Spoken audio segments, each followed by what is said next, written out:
네, 안녕하세요. 오늘은 대환유화 커버를 한번 해볼 건데요. 근데 이 기업은 굉장히 많이들 아시는 기업이죠. 전기차랑 2차 전지랑도 묶여 있고, 또 유가에 따라서 등락폭이 굉장히 큰 주식이다 보니까 아무래도 개인 투자자분들이 관심을 안 가질 수가 없는 그런 기업입니다.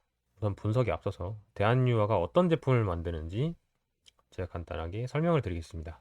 네, 이 부분은 저번에 S&T 에너지 할 때도 간단하게 설명을 드렸는데요. 일단은 원유 정제소에서 이 원유를 가져오면 이거를 이제 여기 뭐 불순물 제거하고 예열시켜서 이제 기화를 시킵니다. 그러면 이제 끓는 점이 낮은 것부터 이제 맨 위에서 증류가 되겠죠. 그럼 맨 위에 나오는 게 LPG, 뭐 부탄이나 프로판 같은 이제 도시가스 보일러에 쓰이는 그런 것들이고요. 그 다음에 일반 승용차의 연료죠. 가솔린이 나옵니다. 그다음에 세 번째로 이제 나프타, 예, 석유에서 무슨 옷이 나오는데요. 여러분들 뭐 처음 보시는 분들은 되게 의아하실 텐데, 예, 석유로 못 만드는 것이 없다는 말도 있는데 석유에서 나오는 나프타로 이 옷도 만들 수 있습니다. 그리고 끓는 점이 높은 이것들은 참고로 한번 봐주시면 감사드리겠습니다. 오늘 주목할 거는 이 나프타인데요. 이 나프타도 일종의 뭐 콩글리시라고 볼 수 있는데 이제 뭐 납사라고 부르는 사람들도 굉장히 많습니다. 뭐 나프타랑 납사 둘 다 혼용해서 씁니다.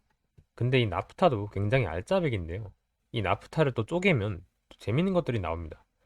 보시면 이제 에틸렌, 프로필렌, 부타디엔, BTX, 파라자일렌, BCM 뭐 이런 것들이 막 나옵니다.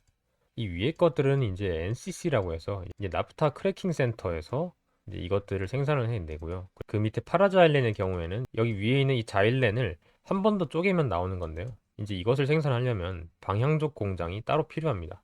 이제 다시 위로 돌아가죠. 네, 에틸렌과 프로필렌은 여러분들 많이 들어보셨죠? 이 에틸렌을 뭉치면 이제 폴리에틸렌, 이제 프로필렌을 뭉치면 이제 폴리프로필렌이라고 하는데요. 또 다른 것들은 뭐 굳이 아실 필요는 없습니다. 이제 이런 것들을 뭘 만드냐면 이제 여기를 보시면 스마트폰에 뭐 베젤 그리고 생수병, 통, 페트병이죠. 그리고 여기에는 이제 로봇, 이제 이것도 이제 비행기 모형인 것 같네요. 그리고 이거를 조금만 더 얇게 펴면 이렇게 옷도 만들 수 있습니다.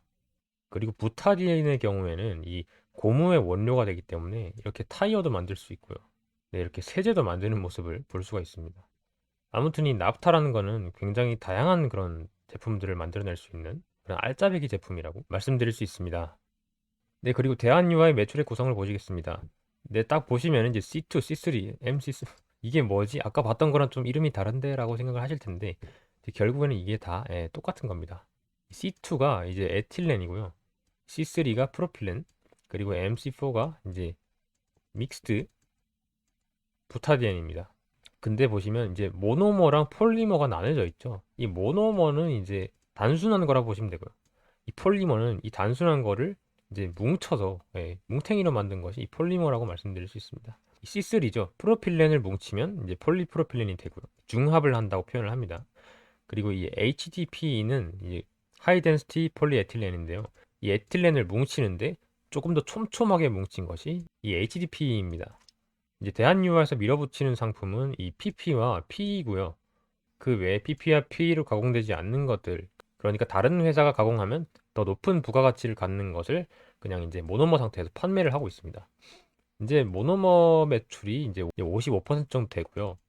폴리머 쪽이 44% 정도 됩니다. 그리고 아무래도 이제 정제를 하다 보면 잔열이 발생할 텐데 거기서 발생하는 전기를 판매를 하는 걸로 보입니다. 이거는 뭐 부동산 임대료겠죠?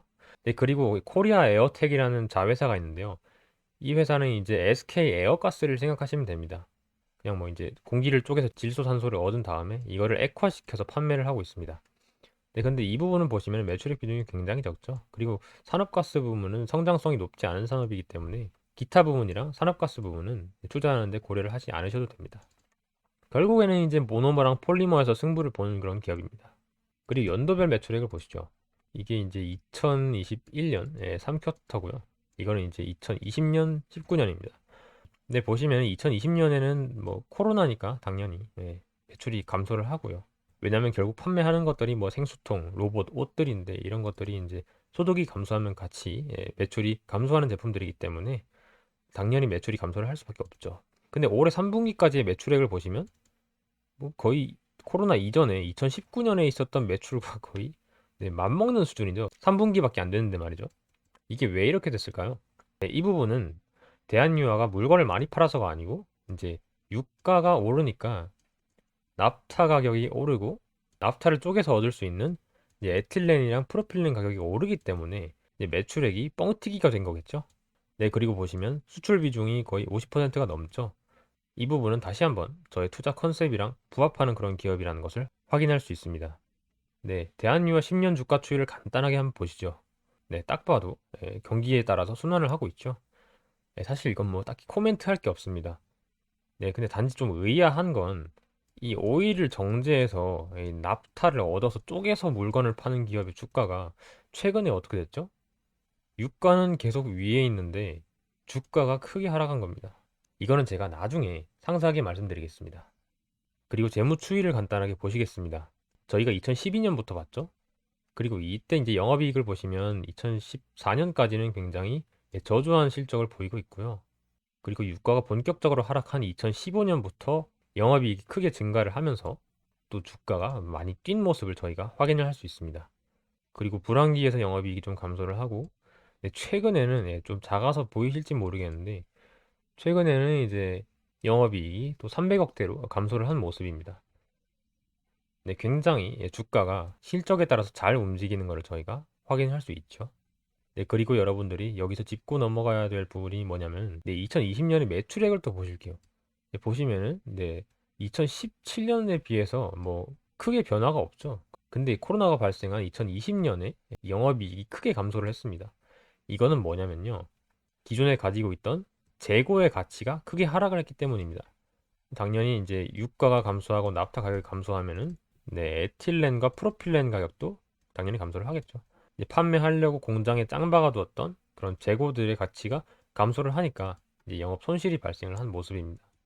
그러니까 대한유화 입장에서는 뭐냐면 유가가 상승을 하면 단기적으로는 재고 평가 이익이 발생을 하긴 하지만 생산 비용의 증가이기 때문에 마진이 굉장히 안 좋아지는 점이라는 거를 여러분들이 가져가셔야 합니다. 네, 이 부분은 굉장히 중요한 포인트이기 때문에 여러분들이 기억을 하셔야 합니다. 네, 그러면 2021년까지의 심리를 한번 보시겠습니다. 이 아래에 있는 심리 네 가지는 어떤 거는 우리가 이겨 먹어야 되는 심리고요. 어떤 거는 우리가 받아들여야 하는 심리입니다. 우선 첫 번째부터 보시겠습니다. 유가 상승으로 납사 원가 상승. 네, 이거는 뭐냐면 유가가 지금 거의 뭐 WTI가 80불 순이죠. 배럴당 80불이죠. 근데 제가 방금 말씀드린 대로 이 유가 상승은 단기적으로는 재고평가 이익으로 반영이 되지만 결국에는 생산 비용 증가거든요. 그래서 유가가 높다는 것 자체는 생산 비용이 높다는 것을 의미를 합니다. 그리고 이 납사를 쪼개서 만드는 이 폴리머의 가격이 하락합니다. 왜냐하면 이제 코로나가 터지고 굉장히 경기 확장적인 정책들이 굉장히 급격하게 펼쳐졌죠. 그러면서 경기가 급속도로 회복이 되고요. 근데 이제 경기 호황 국면이 끝나고 이제 슬슬 불황 국면으로 접어드는데 이때 뭐냐면 이제 로봇도 안 팔리고 옷도 안 팔리고 생수병도 잘 안 팔리고 그러니까 이제 그것의 원료가 되는 폴리머의 수요가 하락을 하게 되고 폴리머의 가격이 또 하락을 하게 됩니다. 그래서 지금 이 상황이 뭐냐면 유가는 높은 상태로 남아 있는데 이제 대한유화가 파는 폴리머의 가격이 감소를 하는 상황입니다. 굉장히 안 좋은 상황이죠, 한마디로. 그래서 이런 상황에는 대부분 대한유화의 주가가 하락을 하는 모습을 보이고 있습니다. 지금 딱 그런 상황이고요. 네. 네, 이 부분은 저희가 지금 받아들여야 하는 상황입니다. 왜냐하면 이 심리는 너무 명확하고 명백한 심리이기 때문이죠. 뭐 비집고 들어갈 틈이 없습니다. 네.